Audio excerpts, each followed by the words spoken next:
दोस्तों, मुझे आज भी याद है जब मैं एसएससी जीडी की तैयारी कर रहा था। किताबें पढ़ कर आंखें थक जाती थीं, लेकिन जब मॉक टेस्ट देने बैठता था तो दिमाग एकदम ब्लैंक हो जाता था। खासकर जीके और जीएस का सेक्शन। मुझे लगता था जैसे ये एक ऐसा समंदर है जिसका कोई किनारा ही नहीं है।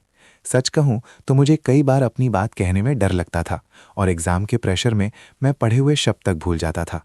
क्या आपके साथ भी ऐसा होता है? लेकिन फिर मैंने अपनी तैयारी का तरीका पूरी तरह बदल दिया और उसी बदलाव का नतीजा था कि मेरे एसएससी जीडी में 160 में से 148 मार्क्स आए और जिस जीएस सेक्शन से मुझे सबसे ज़्यादा डर लगता था उसमें मैंने 40 में से 35 का शानदार स्कोर किया। ये कोई जादू या तुक्का नहीं था, ये सिर्फ रटने की जगह सही तरीके से प्रैक्टिस करने का नतीजा था और आज मैं वही सीक्रेट तरीका आपके साथ शेयर करने जा रहा हूँ। मैंने खास आपके लिए एक ऐसी टेस्ट सीरीज तैयार की है जिसने मेरी सफलता की कहानी लिखी। इसमें आपको मिलेगी पूरी की पूरी जीके, एकदम क्विज फॉर्मेट में। जब आप क्विज सॉल्व करते हैं तो आपका दिमाग एक्टिव रहता है और एग्जाम वाले दिन आप चीज़ें भूलते नहीं हैं। इसमें हमने हर एक ज़रूरी सब्जेक्ट को कवर किया है। Current affairs, history, geography, polity, economics, static GK. और इतना ही नहीं, सिर्फ क्विज ही नहीं बल्कि एग्जाम के आखिरी दिनों में फास्ट रिवीजन के लिए आपको जी ही सेक्शन में पीडीएफ्स भी मिलेंगी।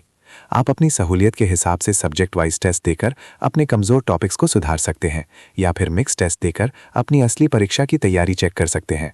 और हाँ, भाषा की कोई टेंशन नहीं है क्योंकि ये पूरी टेस्ट सीरीज हिंदी और अंग्रेजी यानी बाइलिंगुअल दोनों में उपलब्ध है। अब आप सोच रहे होंगे कि ऐसी शानदार चीज़ की कीमत कितनी होगी? 500 रुपये? 200 रुपये? जी नहीं, मैं खुद एक स्टूडेंट रहा हूं और मैं आपकी परेशानियां समझता हूं, इसलिए इस पूरी टेस्ट सीरीज की कीमत रखी गई है सिर्फ 29 रुपये। जी हाँ, सिर्फ 29 रुपये। एक बर्गर या चाय समोसे के खर्चे से भी कम। 29 रुपये में आपको वो कंटेंट मिल रहा है जिसने मुझे 148 का स्कोर दिलाया। तो आप सोचना बंद कीजिए, आज ही इस टेस्ट सीरीज से जुड़ें और अपनी तैयारी को उस लेवल पर ले जाएं जहां आपका सिलेक्शन पक्का हो जाए। लिंक नीचे है, अभी क्लिक करें और अपनी सफलता की शुरुआत करें।